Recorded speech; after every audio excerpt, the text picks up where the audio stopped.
Get back! Ladies and gentlemen, welcome to the Get Live Sessions. My name is Chinaka Hodge, and I'm joined by lyricist of the century, D.A.T, Davin Anthony Thompson. Thank you so much for joining us. Okay, well, thanks for having me. I'm really happy to be here and have a tie on.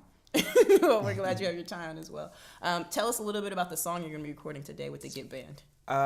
The name of the song that I'm recording is off of my album, Oakland and Blue. It's entitled D.A.T. It's produced by Brandon, 108K, on a roll. Big shout. And it is I guess an introduction of sorts, you know what I'm saying? It's kind of like if Oakland and Blue was a movie, Dat would be the opening credits. I introduce myself and give like a little hint of, what I like to do, the type of music that I am, you know what I mean? It's a catchy tune for the family.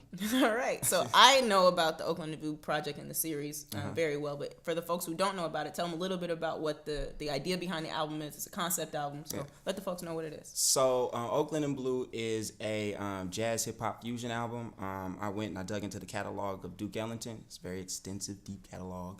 And I pulled out a lot of his different works. Some of it was from like scores for movies. Some of it were just suites, some of it was just swing music, like 1960s swing music. And I got with a lot of producers like 108K, like Will Bracey, and they flipped the samples and made a collection of his work and my work.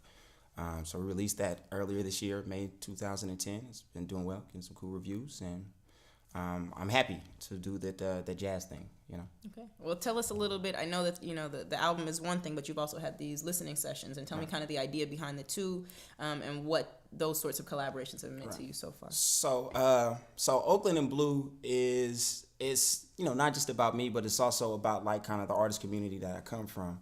And it's my perspective on Bay Area hip hop, Bay Area, music. You know what I'm saying? So when I did the sessions, I did about like 6 or 7 sessions before the release party. And each session I would feature somebody who had something to do with the album and also somebody I just enjoy working with and, I'm a fan of their music. So I had my sister Isis G come out one, Mike G, Sierra Sean, League 510, Melina Jones. We did a video. And I'm just all about doing music or representing the Bay Area in a way that you're not used to hearing it being presented or a way that's not being presented in the mainstream. You know what I'm saying? So I want to do something that's different. I'm very much of the Bay Area, of Oakland, you know what I'm saying? And I just want to, put a different spin on things. This question seems a little redundant coming from me to you, and knowing, I've known you since we were like children. Crazy. Yeah, it's good going to the prom and stuff. But for those of folks who don't know you, tell us just a little bit about how Oakland has affected your artistry and who you would be if you weren't an artist from Oakland. It's affected my artistry and just like, it's where I come from. You know what I'm saying? It's the streets, the interactions at school, the middle school up to elementary, you know what I mean? And I feel like there is a rich musical heritage here, and it's kind of slept on, you know what I mean? My parents being from California, but, coming up to Oakland and being raised out here, I think like the politics of the Panthers seep in with also the street culture. And like those are the two main things that are represented, but there's these other little pockets, you know what I'm saying? And I feel like that needs to be really represented aside from like the poetry and aside from the type of Hy-Vee turf type stuff. There's jazz, there's blues, there's all kind of other different things. You know what I mean? So the city being a big like kind of melting pot for all of that. You know what I'm saying? Like going to other parts of the country it's just not the Bay Area. You know what I'm saying? And I'm fortunate to be around different people and to be influenced by playwriters and you know what I'm saying, comedians, whoever. All of that's here. So it shows. I mean, the album is, I wouldn't say schizophrenic, but it's very moody. You know what I'm saying? And I feel like all those moods and different shades of blue kind of, lend to the album in my experience. So I know that you're influenced by Duke Ellington and a number of other artists as well. Once I heard you say that your goal in life was to be the definition of a true MC. Yeah. And I'm wondering, that was maybe 6 or 7 years ago when you said that. What are the markers that you'll know that you've hit once you know that you're the true MC? Like, what are the things you're reaching for to be the definition of such? I mean, that's a personal question. Everybody's going to have their different opinions about it. As far as mine go, I feel like one to be just like a true culture bearer. So it's like you change the game lightweight, you know what I'm saying? Or to be compared to like a Marlon Brando for acting or a Richard Pryor, like everything is different after you come and you do your thing, you know what I'm saying?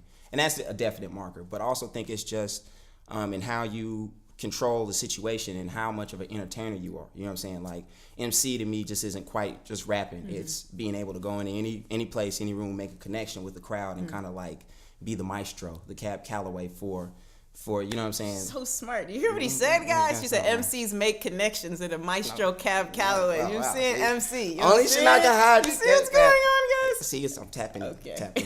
You feel me? But that's I think that's the ultimate marker, just to be the presenter and the culture bearer, and you know what I mean, to have a worldwide impact. You feel me? To tap into the you know, universal world bloodline, hip hop bloodline. You know what I'm saying? Yeah. So in that vein, what are your next steps? What are the projects you're working on? I'm working on a joint with my DJ from Boston, Malicious Lee. It's a kind of I don't know, it's like uncut boom bap. You know what I'm saying? It's like straight SP1200 MPC sample, grimy loop. You know what I mean? Eerie sounding, like big headphone music. Yeah, exactly. It's good in the headphones. It's all neck. It's all neck. I You feel know what I'm saying? that. I'm working on something else with my boy Mike G. We're actually working on an EP. It's not top secret, but you know what I'm saying, it's on the low. Internet, don't tell anyone. Don't tell anybody. I'll come and find you. That, and I'm working on a follow up to my first EP, The Skinny. It's this one's entitled Bare Bones.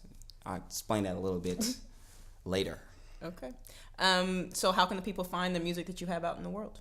You can get on the internet and Google D.A.T. That's 3 dots, no hyphen, D.A.T. That's me. And you can go to Reverb Nation at I think that's /do-that. ReverbNation.com, do-that music.com. Oakland and Blue is on iTunes, and you know, all those other outlets. So if you're looking for me.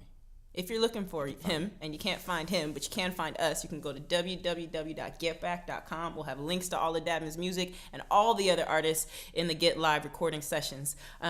Just give us a couple more minutes of your time sometime in the future. We really appreciate having you on the show. You gotta ask. It's good to have you. Anytime the Shanaka House wants to talk to me, I'm there. And I'm bringing cameras. Nice. Well, it's a pleasure. Thank you so much.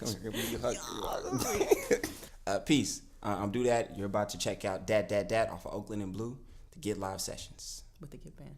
And the Get Band. Especially the Get Band. Yeah.